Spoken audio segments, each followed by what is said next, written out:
Hello, very good evening to you. Welcome to ITV News. This is Monday night's calendar. Hello, thanks very much for joining us. These are tonight's main stories.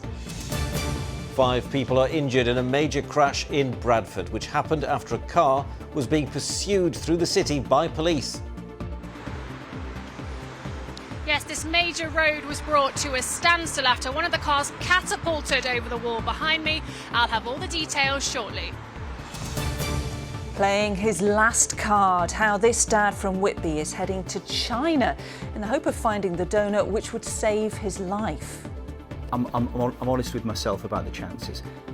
But if I didn't do it, I don't think I could look at myself or my family and go, I did everything that I possibly could to try and bridge that gap. And I think that's what makes it worth trying. It's Barry Bannon!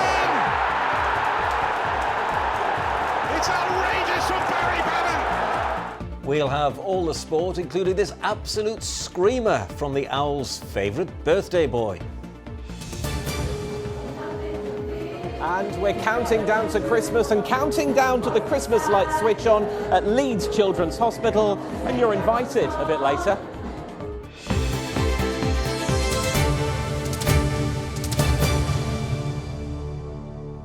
Good evening. First tonight, 5 people have been injured in a car crash in Bradford, 2 seriously, after a car failed to stop for police and then went on to collide with another vehicle. It happened on the Shipley-Airedale Road in the city late last night, and West Yorkshire Police has now referred itself to the watchdog. Well, our reporter Amelia Beckett is live at the scene for us now. And Amelia, the road has reopened, but this caused major disruption, didn't it? Yes, that's right. You can probably see this is one of the main routes around Bradford city centre, and the collision happened just behind me, right on the crossroads here at around 10 o'clock last night. But this road was closed until around midday today, which I think gives a sense of the scale of that collision and also the investigation that police now have. A 4x4 catapulted onto its side, thrown metres from the black Renault Clio that hit it, after the Renault driver failed to stop for police. A major Bradford road brought to a standstill. This morning, the wreckage of the Clio was removed, while the Mercedes 4x4 had to be lifted away by crane after smashing into the grounds of the Grade 2 listed paper hall. And you can see just how much damage has been caused. The top of this wall completely collapsed by the impact of that crash. And this major route through Bradford closed for almost 14 hours, causing traffic chaos through the city this morning. It's understood the crash happened just minutes after police pursued the Renault, caught here on CCTV. Remarkably, the 3 people in the Mercedes are believed to only have minor injuries, while the 2 men in the Renault, aged 34 and 24, were taken to hospital with serious injuries. Because of previous contact with West Yorkshire Police, the force said it's now referred itself to the police watchdog. Well, tonight, the police watchdog, the IOPC, has confirmed that it's received that referral, saying we will assess the available information to determine whether an investigation is required. The latest we heard from police on those 2 seriously injured is that they remain in hospital. And as for this investigation, well, police want to speak to anybody who might have dashcam footage, asking them to please come forward.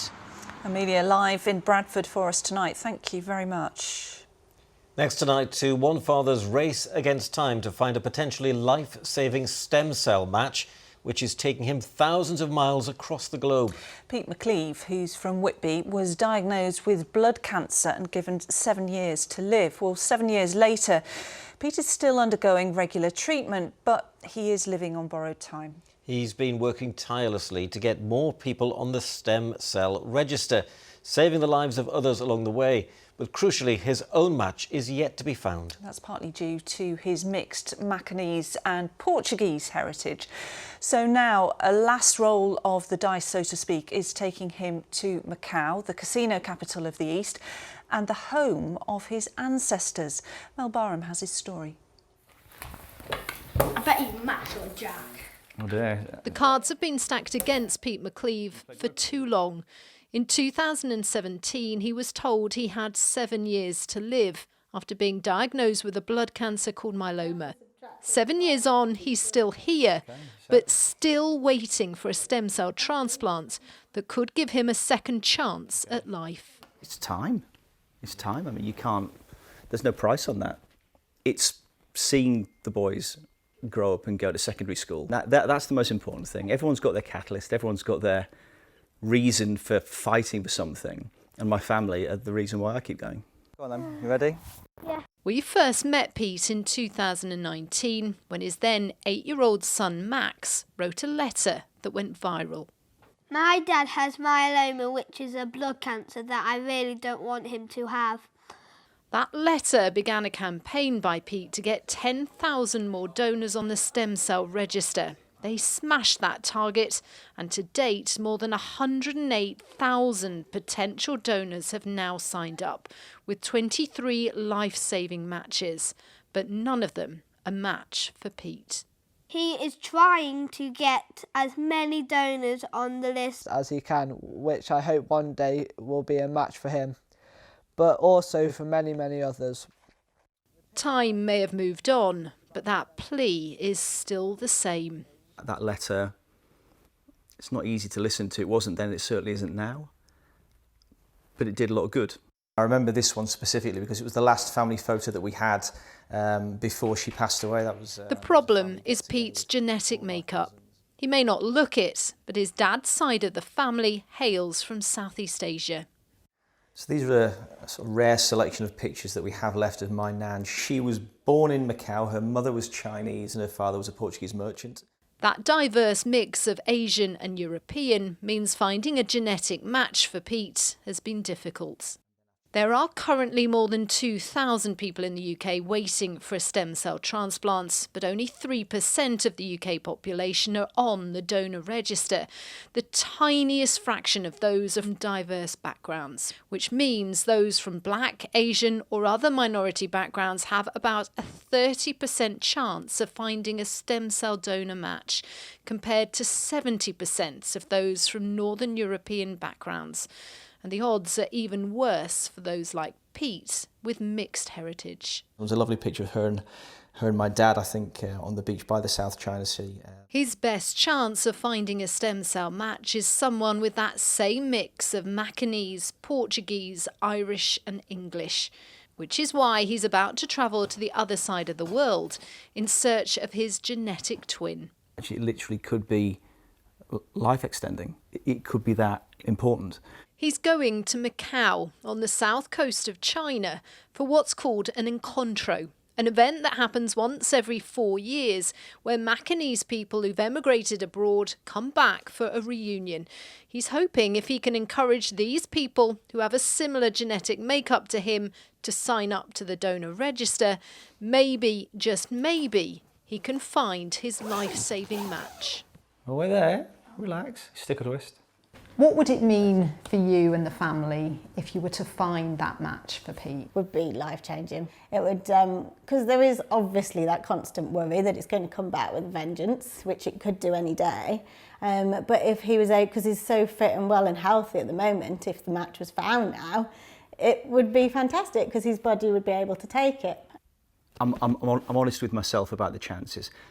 But if I didn't do it, I didn't take advantage of this opportunity, this literally once every 4 years get-together of people, I don't think I could look at myself or my family and go, I did everything that I possibly could to try and bridge that gap. And I think that's what makes it worth trying. And it will also help me to genuinely, were the worst to happen, make peace with that moment and go, did everything I could do. Bust. With its giant casinos, Macau has earned itself the nickname of the Las Vegas of Asia. Travelling to the other side of the world, Pete is hoping to stack the odds in his favour, gambling on finding one lucky match to save his life. Mel Barham, ITV News. Wow. Well, thanks very much to Pete and his family for telling their story. Mel Barham's actually travelled out to Macau to follow Pete's progress and will show you how it went next week. And if you're interested in becoming a stem cell donor, full details of how you can get involved are on our website. Yes, it makes you realise just how important it is, doesn't it? OK, well, you're watching Monday night's calendar. Thanks for being with us this evening. Still to come on the programme. Deck the wards. We're at Leeds Children's Hospital. Me and Santa are at least counting down to the Christmas light switch on. Join us a little later. Merry everyone, remember to be good and to be kind. And after a mild weekend, it's turned cloudy and damp for many today. You've still been seeing the beauty in things, but those leaves are going to be quite crispy by the time we reach morning. All the detail a little later on.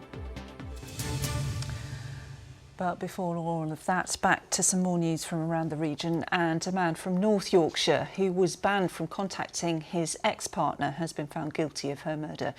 49-year-old Lisa Welford was rescued from the River Derwent in Malton in April. She was taken to hospital with extensive injuries, including a bleed on the brain and fractured ribs. Vincent Morgan, who's 47, claimed she had jumped into the water, but a jury found him guilty today. Morgan had a long history of physical abuse against Lisa and was on police bail at the time of the attack. North Yorkshire Police has referred itself to the police watchdog. The charity Crime Stoppers has offered a £20,000 reward for information leading to a conviction after a mother was killed in a hit-and-run near Chesterfield. Officers were called to Batley Lane, close to the village of Plesley, on Tuesday night last week. 25-year-old Alana Armstrong was knocked off an e-bike and died at the scene. Derbyshire Police says it's now recovered a blue Land Rover Discovery that followed two e-bikes down the country lane before ramming into the bike carrying Alana. The driver of the car then failed to stop at the scene. The uncle of a 5-year-old boy who died at a South Yorkshire hospital has met with the Health Secretary after being granted a further report into his death. Yusuf Nazir died in Sheffield Children's Hospital 2 years ago. A week earlier, he'd been sent away from Rotherham Hospital with antibiotics for a sore throat. A report into his death was rejected by Yusuf's family, who claimed it missed vital information. The Rotherham NHS Foundation Trust told us it will continue to cooperate with investigations. We're definitely confident that we're going to get the right answers, and we know what the answers are. We know what the truth is. We've been along Yusuf since going from the GP right to until he died, and we know what the answers are. So, but we just need them to investigate them and give us the answers, and give us the answers on why they happened and what happened to Yusuf and why it happened, and what's going to be done, more importantly, to change it from happening to any other person. Now, if you're one of the growing number of people who use disposable vapes, I wonder, what do you do with your vape when you're finished with it? Yeah, I must confess I've never vaped. They're supposed to help you stop smoking, aren't they? But it is something that's been growing in popularity in recent years, and seemingly throwing your disposable vape into the bin with all your other rubbish could be, well, a serious fire risk. Yeah, the batteries inside them can explode in bin collection lorries and at sites which collect and sort waste. So what should we be doing to get rid of them safely? James Webster has been finding out. CCTV shows smoke from a bin lorry that caught fire near a school. Its quick-thinking driver pulls over to dump the rubbish somewhere safe. And disposable vapes being thrown into bins is increasing that risk for fire crews here in our region. Crews like the team here at West Yorkshire Fire and Rescue. When the batteries are disposed of incorrectly and they get into the waste system when travelling in the refuse wagons or to the household waste centres, they're causing fires that are having an impact on the workload of them businesses, and it is having an effect on community services.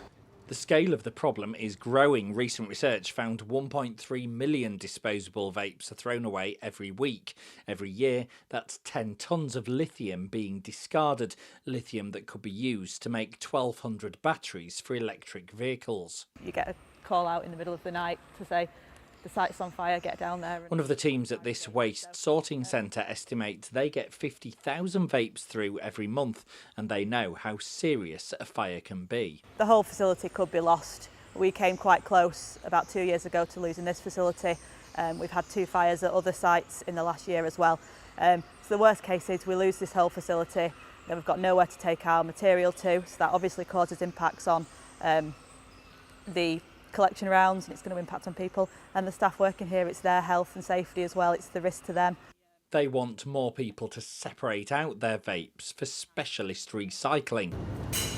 They're dismantled at centres like this one, with any useful components sorted for reuse. We're recovering about 17% of vapes. Now bear in mind there's over 5 million a week getting disposed of. 17%, we're just taking a cup out of the ocean.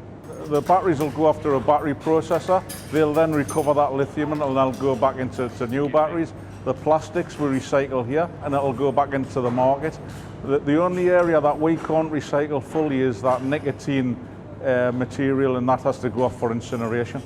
To get them here, they need to be put in special containers, often found in shops or at household waste sites. Here we've got these containers that they have to be put in, and that's because they've got like sort of fire retardant things in for when they're transported, because even though we're bringing them to a safe place, it could still be dangerous when they're being transported. The waste industry says that vapes need to be disposed of more responsibly, not just to prevent materials being wasted, but also to stop serious fires from being caused. James Webster, ITV News. Who knew? It's really interesting. Incredible, isn't it? A little thing like that can cause so much damage. I know. So the ITV Evening News continues at 6:30. Here's a look at what's happening with Mary Nightingale. Coming up on the ITV Evening News, an apology from Greg Wallace for dismissing his accusers as middle-class women of a certain age. I want to apologise for any offence that I caused with my post yesterday. Downing Street called his original comments misogynistic as pressure mounts on the BBC over the current series of MasterChef. An extraordinary U-turn in his final weeks in office. President Biden pardons his son Hunter, who was due to be sentenced for gun and tax offences. And why the super fundraiser Speedo Mick will have his story told on stage. Do join me for those stories and more at 6:30. Thanks, Mary. Close your eyes, Lara. You don't want to be looking at that. Wasn't expecting that. Now, time for some sport and a very happy birthday for Sheffield Wednesday's Captain Fantastic.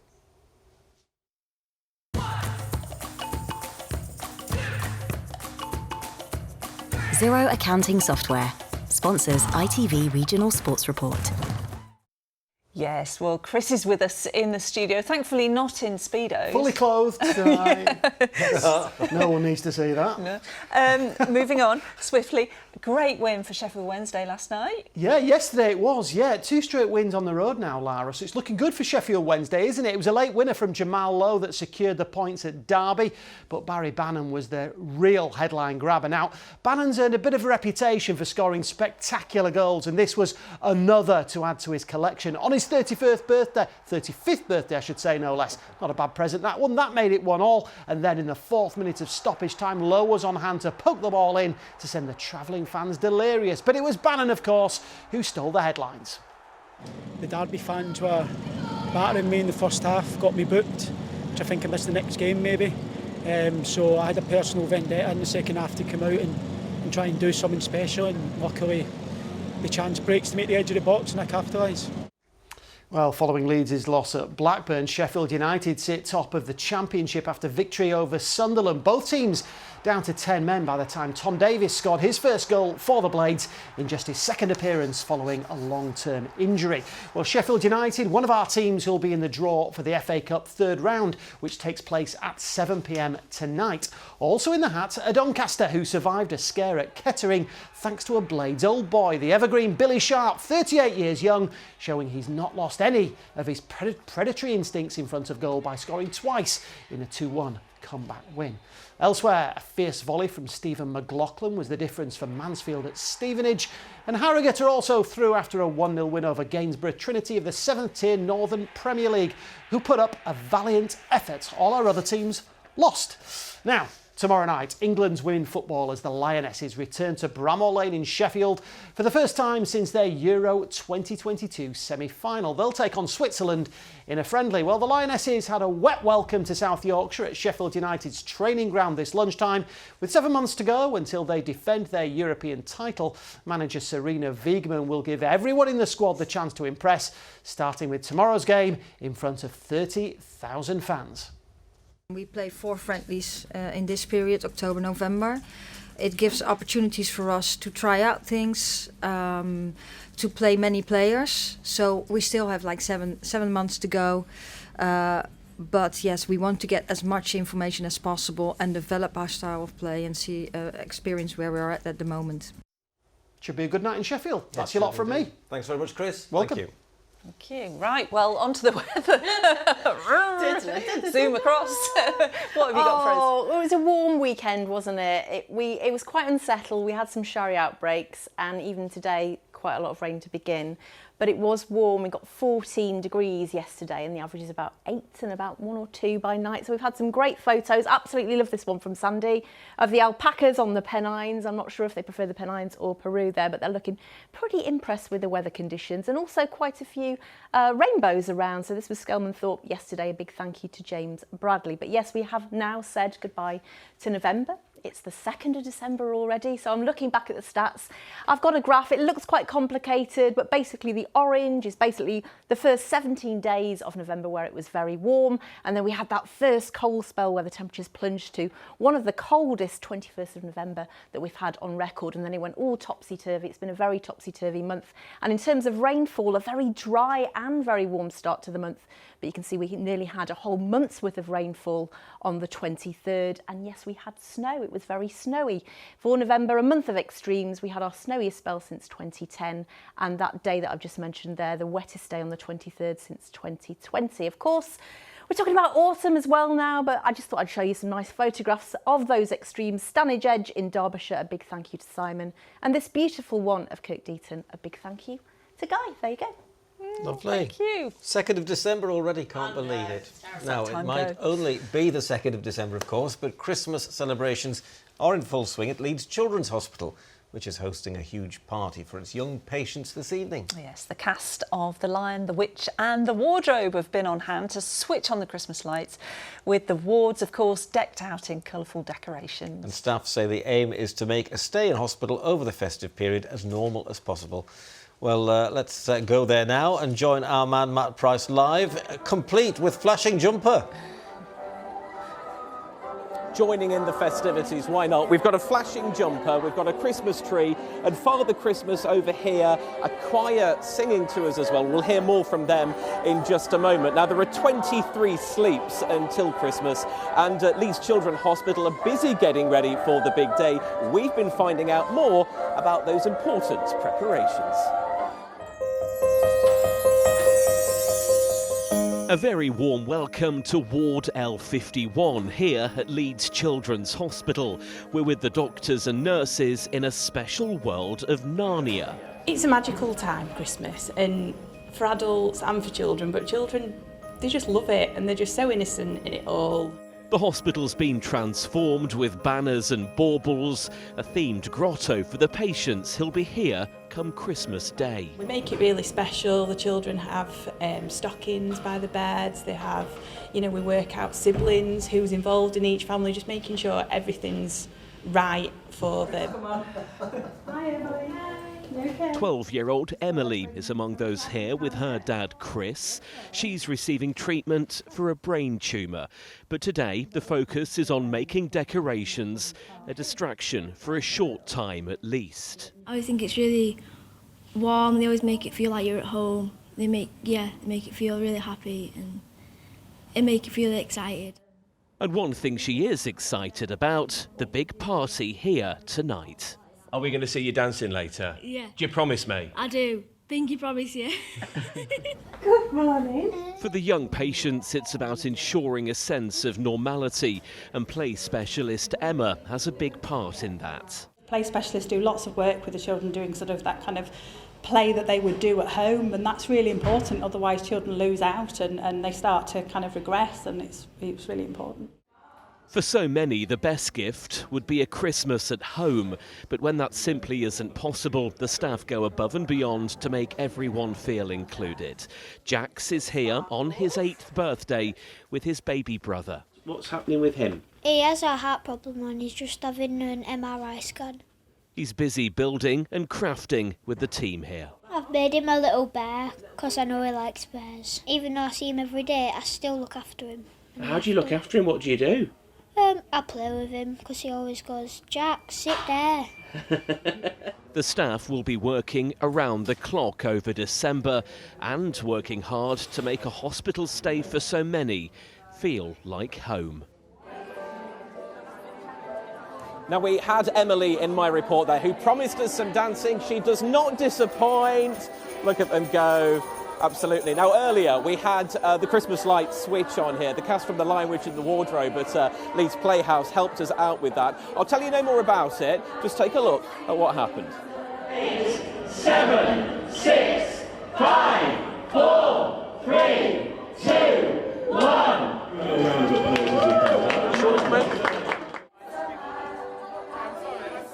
Now, I'm joined by Laura, who's from the hospital. Laura, how important is it to have events like this for the children? It's so important because it helps us to bring a little bit of Christmas magic at a time when children and young people are in hospital.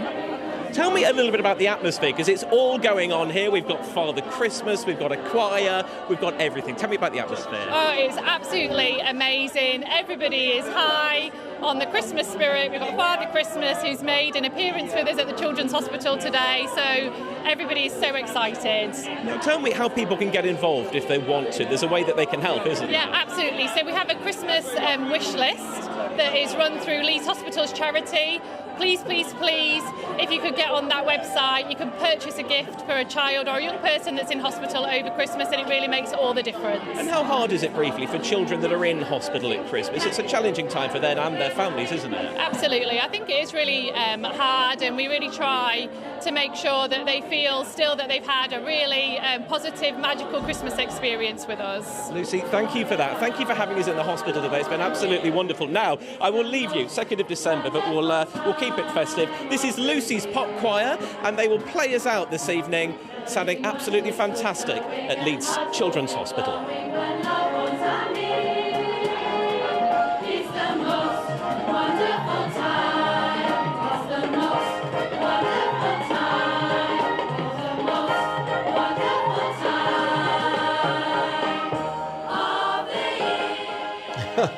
Wow, if that doesn't get you feeling festive, I don't know what will. Well, the weather forecast, perhaps. Here's Kerry. Today's forecast: seafood and sugar cube towns. TUI sponsors ITV Yorkshire Weather. Yes, after a topsy-turvy November weather-wise, it's been very up and down even over the last few days. Mild weekend, evidence of a mix of sunshine and showers, quite a few rainbows in the weather photos inbox. But yes, some beautiful blue sky yesterday after that rain cleared eastwards. Today it's been cloudy, but again we'll see some sunshine as we head into tomorrow. So this was the story during daylight hours today.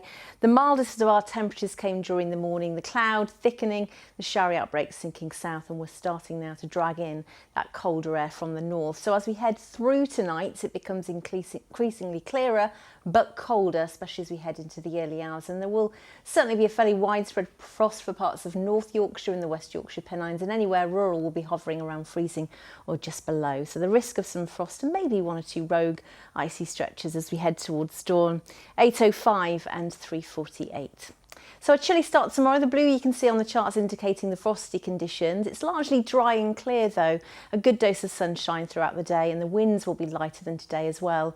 Having said that, chilly though, 5 or 6, that's a good few degrees below what we'd expect for the time of year. As we head into Wednesday, we are expecting it to be a mostly dry day. Chilly start, good dose of sunshine, clouding up from the west by the time we reach dusk, and then this area of rain will start to push its way through. So again, very up and down. By the time we get to Thursday, a breezy day, a milder day, quite cloudy, maybe the risk of some showers. Not too bad on Friday, but yes, it does look decidedly unsettled, at least for the start of the weekend. TUI sponsors ITV Yorkshire Weather.